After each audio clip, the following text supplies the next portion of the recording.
morning, everybody. I'm impressed to see the auditorium full since it was a gala dinner yesterday night, but thank you for being here. And first of all, I would like to express my sincere gratitude to have been invited to the 2019 LIBER conference as keynote speaker. I'm both honored and enthusiastic to have been given this opportunity to speak from my point of view as university president about a matter that for me is really at heart and to which I also devote a great deal of time. I believe it's necessary because I'm convinced that this transition to open science is important from so many points of view, of which I will here address only a few. We don't know everything about the future, but we certainly know that there is no way back.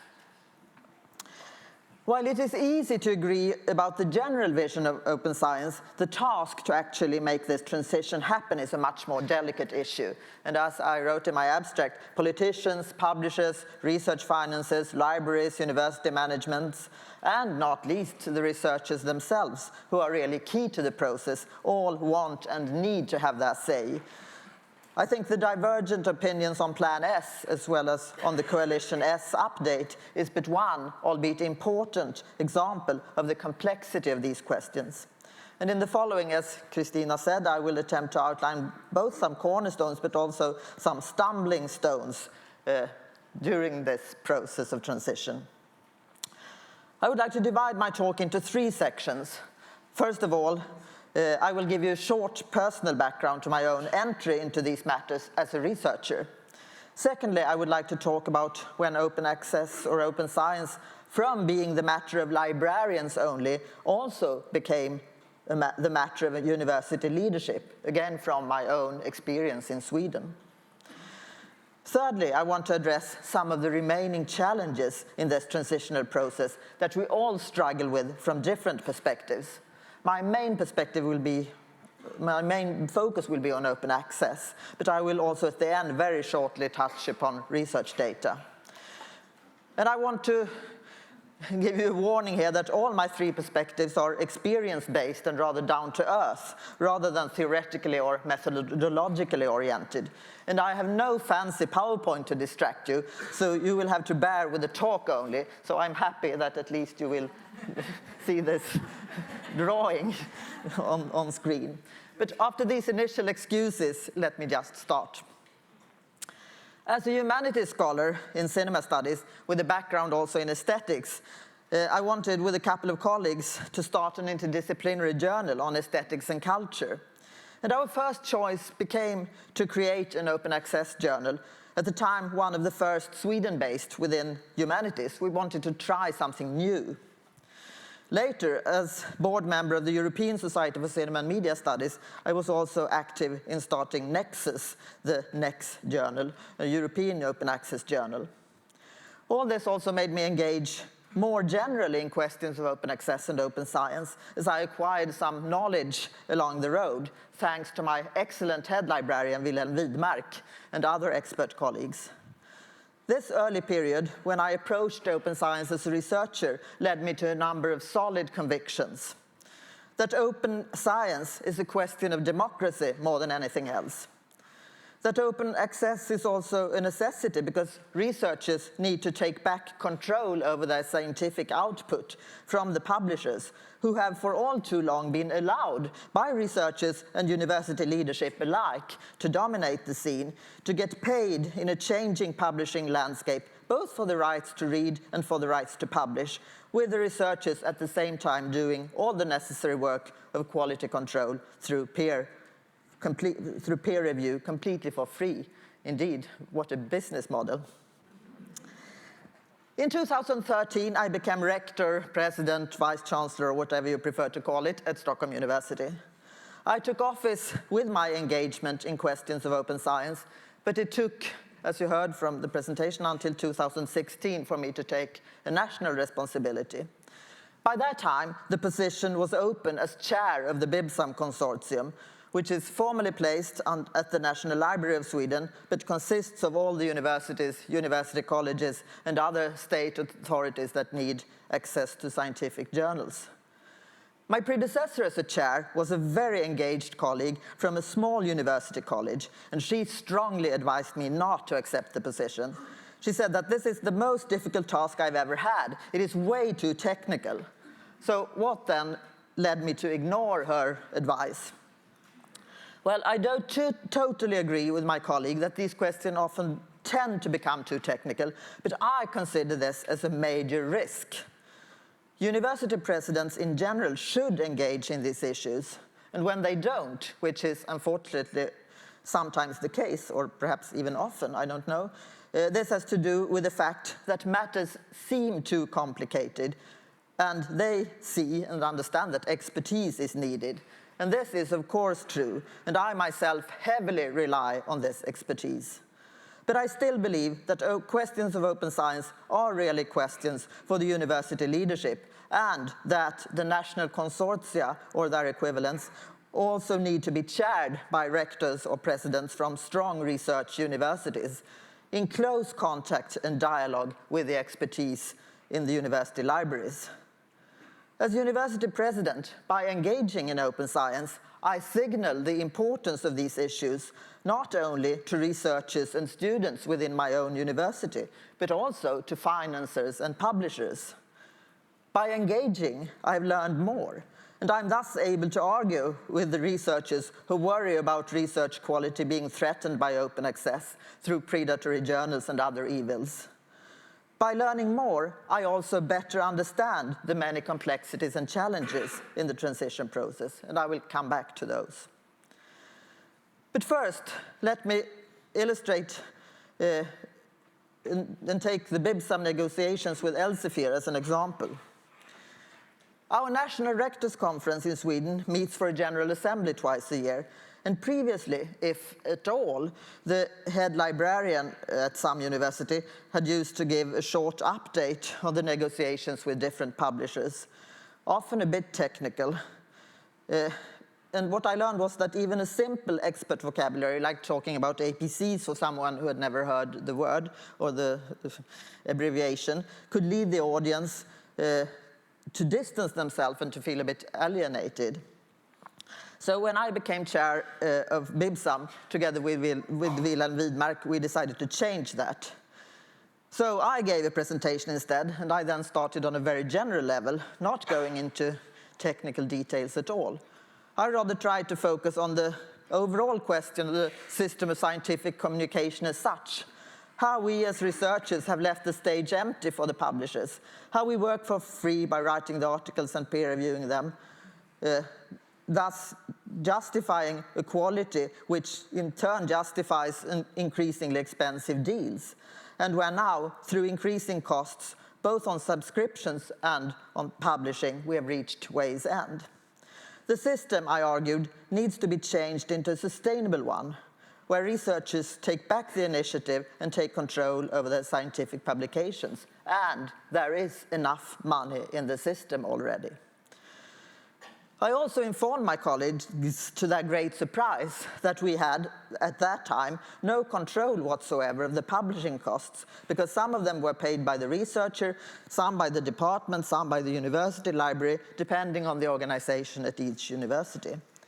This led to an unanimous recommendation from the General Assembly of the Presidents to the universities to collect data on APC costs, which became very useful for our strategies and our practical work.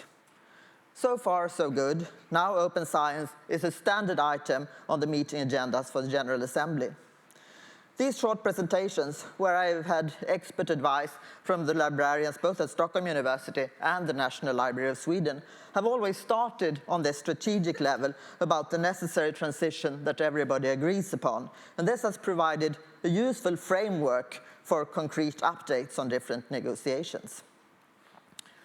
After a series of such presentations came the critical moment in our negotiations with Elsevier.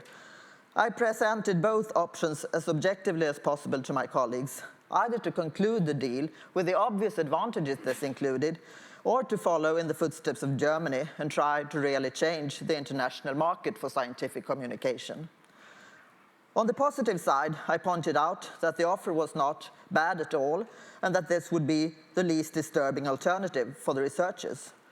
On the negative side, I emphasized that Elsevier would then succeed once again in separating subscription licenses from APCs as belonging to two completely incompatible business models, and this indeed is a critical basic principle because this would never allow for a transition to open access. I really didn't know what to expect in response, but what happened was that I got totally unanimous support for the second option. And it was thus with this very clearly expressed opinion from the presidents that we could tell Elsevier that we would not be able to accept their offer. This was obviously not very well received by our counterpart. They responded that they thought that we had been negotiating in good faith, which was absolutely true within the framework of the negotiation committee. But it also showed that the question had now turned from being only a question of numbers and more technical issues to really becoming a strategic question, a strategic matter for the university leadership level. What kind of scientific publications models do we envision for the future? And how does this need to affect our governance at the universities? This was the question that all my colleagues posed themselves on that General Assembly. At some point in the negotiations, we also started to have a few high-level meetings, and this has become true not only of the Elsevier negotiations, but also in negotiations with other big publishers. In the ordinary negotiations, I never take part, but these high-level meetings I've chaired, and they of course include high representatives for the publisher in question, but also from the Swedish side, high representatives for the government, as well as the director of the Swedish Research Council and the National Librarian of Sweden. This is, of course, to emphasize not only the strategic importance of the deal as such, but also that it includes all parties with interest in the transition, in addition to the university libraries, without in any way reducing their importance. So our former agreement with Elsevier was not renewed, and we lost access to their journals. At that time, in order to keep up the courage of the presidents, we invited Professor Hippler, responsible for Project Deal, to our General Assembly. This sharing of international experiences, because he told us of the DEAL project, is of utmost importance, and it is also quite natural for academia, which is used to operate and cooperate across borders. Now that we have restarted our negotiations with Elsevier after signing a memorandum of understanding as a result of one of those meetings, that was because they, following the appointment of a new CEO, have completely changed their position regarding the crucial matter that made the Rectors' Conference or the General Assembly decide in favor of not concluding the former deal. That is, in changing from two separate money flow models to one, thus making a transformative agreement possible with the shift from reading to publishing. But we are by far not finished with these negotiations yet. To sum up the second part of my talk on the level of change from the open science question being primarily the responsibility of librarians to involving university leadership, I would say that it has not been entirely simple. In my experience, the difficulty has not been so much to involve my fellow presidents who have really understood why they had to engage, but the fact that this, by some of the librarians, was perceived as a kind of lack of confidence in their work and a takeover of their responsibilities. Also, for the negotiation committees, which are populated mostly by librarians, the task became difficult. Their role all of a sudden seemed to become unclear. Which questions are the committees supposed to resolve, and when should they be replaced by high-level meetings? What is their work and their expertise worth? I would say everything. But it is the question of different strategic roles where an internal dialogue within the universities is necessary. It has turned out that an internal problem at the universities has been that the relationship between the head librarian and the university president differs a lot between different universities. At some places, the librarian reports directly to the president, whereas others never, or at least very seldom, seem to have even meet with their presidents. I think this tension is inevitable in a rapidly changing system, such as the one we are experiencing today. And I think there is only one solution, time-consuming but necessary, and that is dialogue, dialogue, and dialogue again, and to show respect for our different roles in the system. This also leads over to some of the challenges that I've encountered during my work and that we all face in the transitional process. And here I would like to broaden the perspective from the negotiations with publishers only. Parallel to chairing the BIBSAM consortium, I've also now for a couple of years been chairing a group for open access at the National Library of Sweden, with participants from university leadership, libraries, research finances, and representatives for the research community. As the National Library had a special assignment from the government to coordinate the transition to open access, this group decided to produce a number of reports on the different aspects of this transition. These were produced in subgroups with the same broad composition and coordinated by executive secretaries from the National Library. For a long time, there seemed to be an impossible mission. But in February, a general report, together with 5 more specialized reports, were finalized and delivered to the government. These dealt with the system for assessing merits and distributing research funding in relation to open access, the financing of transition from a licensed subscription model to an OA model, open access to books, the need for economical and technical support to open access journals, and finally, the follow-up of open access requirements. All these reports include 16 recommendations for national solutions. 2 challenges became particularly clear from these reports. The first challenge concerns the funding streams. There is a whole chain that needs to function well, but which is difficult to manage. And I already touched upon the subject. The presidents may tend to a bit easily embrace the open access principles, which makes their librarians completely lose courage, as there is not enough money in their budgets. When, if the presidents even become aware of this, they either tell their librarians that they will have to manage, or they see that this is a strategic cost and assign some more funding. But in either case, it is not enough to solve the problem within the individual university.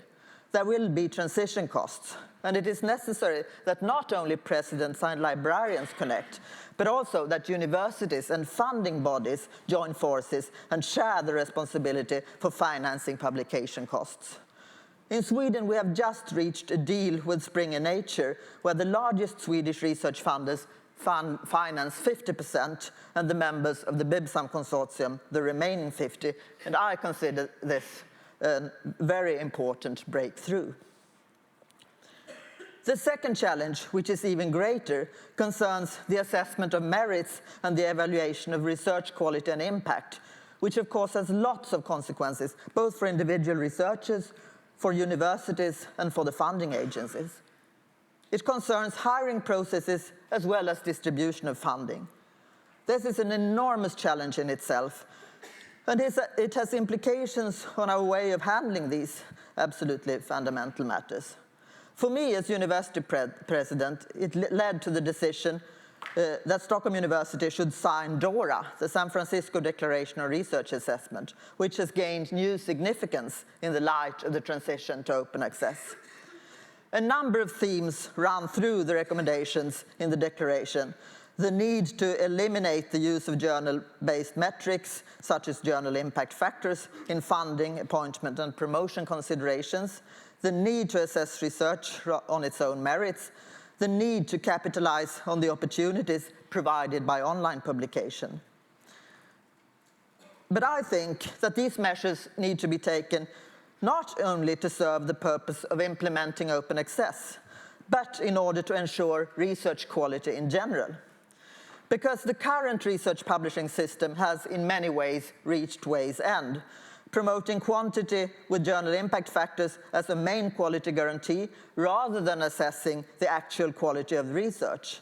Thus also promoting a more fragmented output in order to get a larger number of publications. And finally also risking to promote secure research results, which are more safe to publish in high impact factor journals, rather than high-risk projects which could lead to real research renewal, but which history tells us are not often at first recognized as such.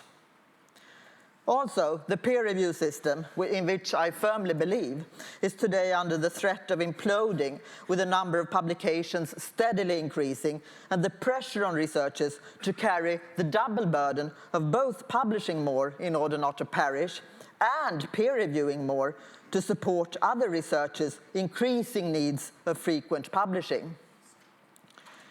But on a more general level, to go back to the structural problem, I would say that a main issue is the collision that inevitably takes place between top-down and bottom-up perspectives. In the EU, our governments support open science. They do so for political reasons, but let us not forget that their politics is here grounded in a view initiated and originally driven by researchers. So if the EU, for example, wants to promote OA, how can they make the universities follow? And to the extent that they do, how can we as university leaderships make our researchers follow?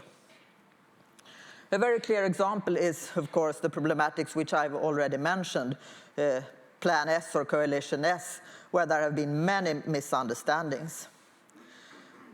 While some university presidents working strategically with transition politics have considered it a necessary step in order to put enough pressure on the publishers to actually flip the system, others rather act on behalf of their researchers and see it as a major threat to the researchers' right to publish or even to academic freedom.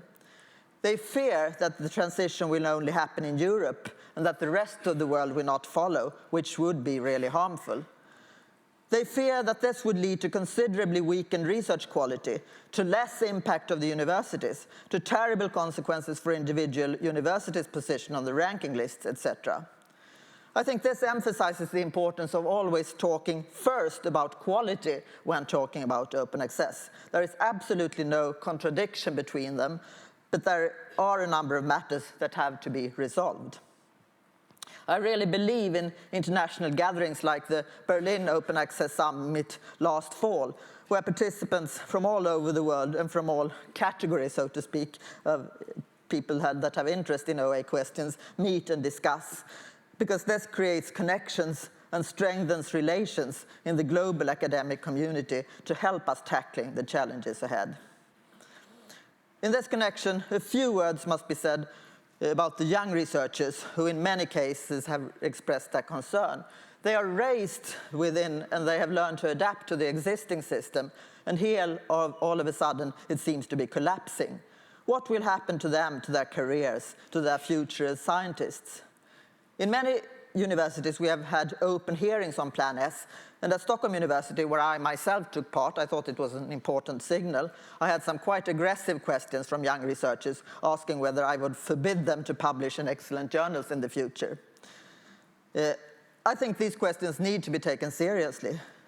On the other hand, some young researchers being more positive, like I was told by my head librarian, a number of doctoral students in science at Stockholm University rather ask why the senior scientists, their supervisors, are so invisible or not present in the transition process if our president is now so progressive. But we should not forget either that there are a great number of bottom-up initiatives, like alternative publication platforms, taken by researchers that need to be recognized at the leadership level, but also to be promoted and also given their right place in the transition process.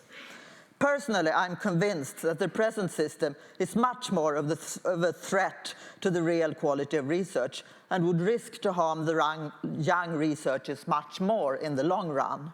If we instead assess scientific quality by real peer review, that is, by reading the research instead of counting numbers of articles and journal impact factors, this will also promote true quality and benefit groundbreaking work done by young researchers. Finally, I promised to say a few words about research data, and here my perspective will be very Swedish. And I know that many other countries lie far ahead of Sweden, where recently, in collaboration between the Swedish Research Council and the universities, an outlook for a national roadmap for e-infrastructures for research was produced. This report notes that The landscape in Sweden is very fragmented and proposes in all 11 recommendations on how to continue the work for developing a coherent national strategy and roadmap for e-infrastructures for research. A specific concluding recommendation panel is to adopt an encompassing national e-infrastructure coordination and even considering organizational mergers. But of course, a national roadmap is not enough, as this connects to so many international contexts, not least, of course, the European Science Cloud. This work has just started in collaboration between the Research Council and the universities. And they, in turn, have dialogue with the National Library.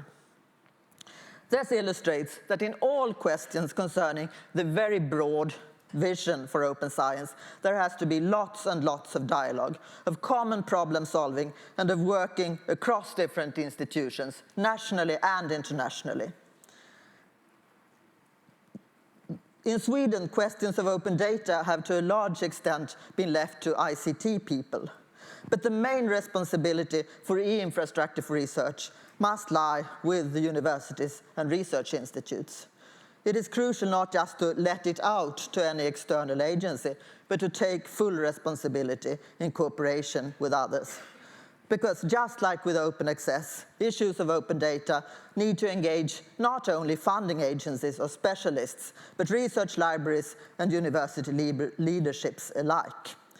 The challenges are enormous, but our shared vision of the transition to open science makes it worth overcoming them in close dialogue with all parties involved.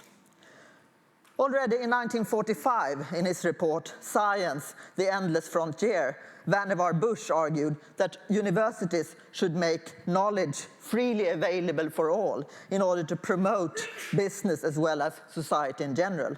This is indeed an agenda of research libraries for society. Bush's beautiful metaphor that everybody should be able to drink freely from the open pool of knowledge must have seemed utopical at the time. Today, we are well on our way of realizing it. Thank you.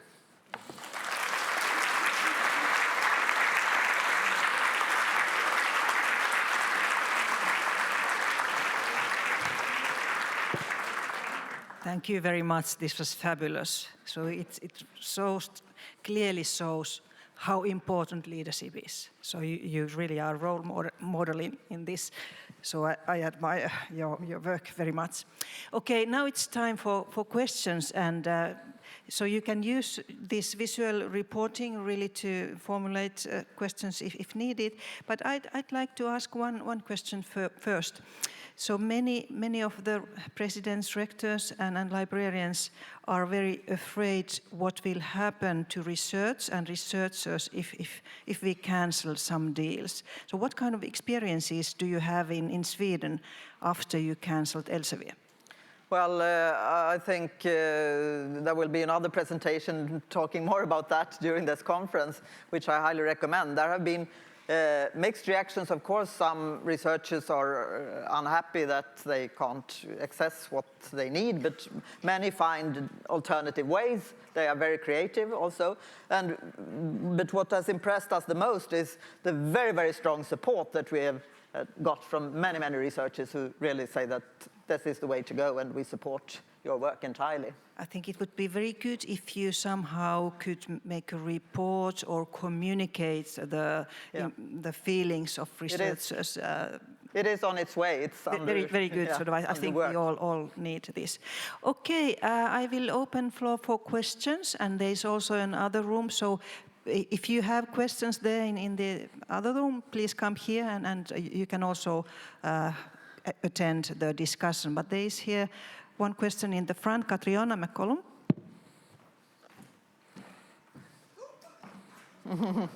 Hello, thank you. I'm Director of Open Science at Hindawi. I really support your point about institutions collaborating with funders over the issue, because it seems to me that a lot of the stagnation has been because the different parties within the academy haven't been speaking to each other enough, which has allowed the traditional publishers to maintain the status quo. What role, therefore, do you see for learned and scholarly societies who are publishers as part of that dialogue, especially given their unique role that they are generally run by researchers, but often in the throes of the traditional publishing business models? I think that is something to be much more explored, and that is something that we have not done well enough. We haven't had that dialogue open, and I think it is starting now in some places. And I think that is really a key, because that is also one of the main objections from many to the Plan S, the Coalition S, that it does not only affect the commercial publishers but also the learned society. So I totally agree. We do have to join forces also with them. Okay, now we have one question here in the front, and saw another hand in the back, so we start from here and then come to the up. Thank you very much. András Hall, Hungarian Academy of Sciences. I would ask your opinion about the following problem. In general, I'm convinced, just like you, that the transition is possible and necessary.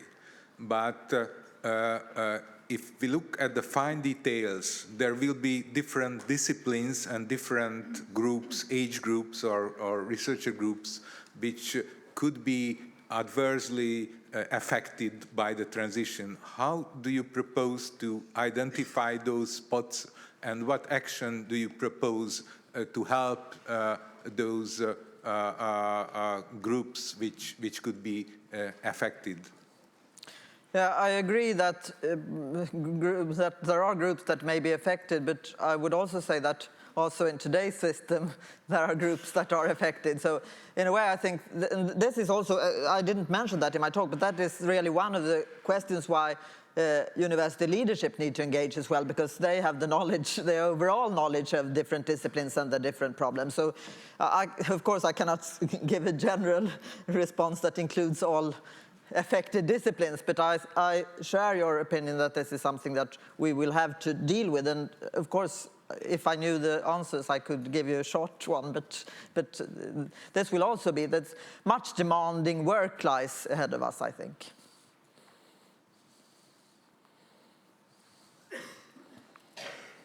Thank you.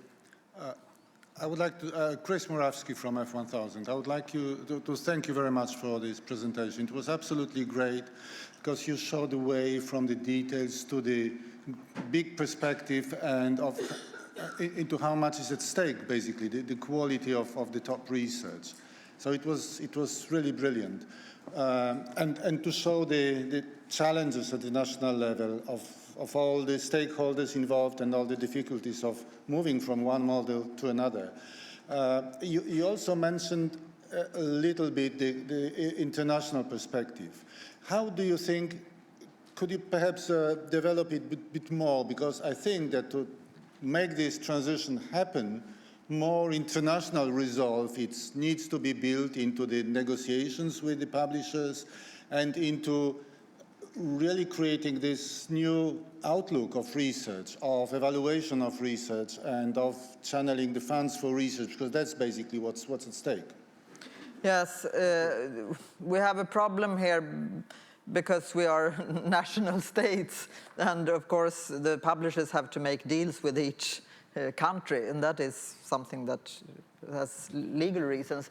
But on the other hand, we all belong to, as researchers, we all belong to an academic community, and which is by definition international. So I think that I'm also very happy that several, like the European University Association, has increasingly brought up this as a topic. So it has become something that is really discussed also among university leaderships in Europe. And as I mentioned, the Berlin conference, which I was very pleased to learn that there will be a follow-up. These international gatherings where you actually meet internationally are really important, but also the informal exchanges that I know that our librarians have with their colleagues in other countries. I really think, and I think that this should not be taboo. We are not very happy when the publishers try to, divide the different countries against each other, and we strongly oppose that. We do collaborate, and we see one common, that cannot be national solutions. They must all be seen in an international context. Okay, do we have more questions from the audience at the moment? Yes, I see one hand here in the front. So it's Catriona.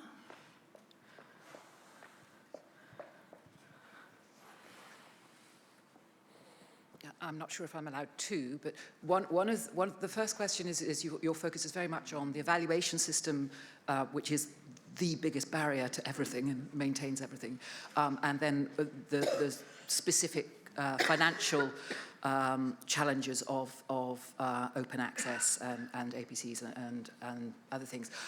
Where do you see the role of institutions in the sort of infrastructure for the dissemination and discovery of science? Because it seems to me that there are not just publishers, but others, for example, Google and Google Data now, beginning to take over some of the discovery and dissemination services. And do you see any risk from either quarter that could be mitigated by universities in terms of that infrastructure piece?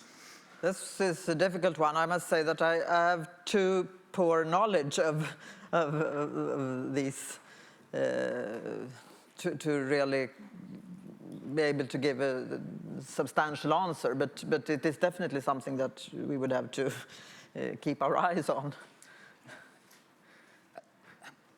So I have one question, if there are at the moment no more questions from the audience. And this is about green open access. So we know that research organizations, very typically, they have their institutional repositories. And we have heard during this conference already that there are quite many librarians who are quite strongly for green open access. So what is your opinion on green? I thought that, or in my world, in my view, the green open access belongs to the past. I've been a strong promoter of gold open access ever since the start, and now we are trying to not even use the term gold anymore. We rather talk about direct and immediate open access. So that is, I think, the way to follow. Okay, so more questions? If not, we thank Astrid again for a wonderful talk, so thank you very much. Thank you.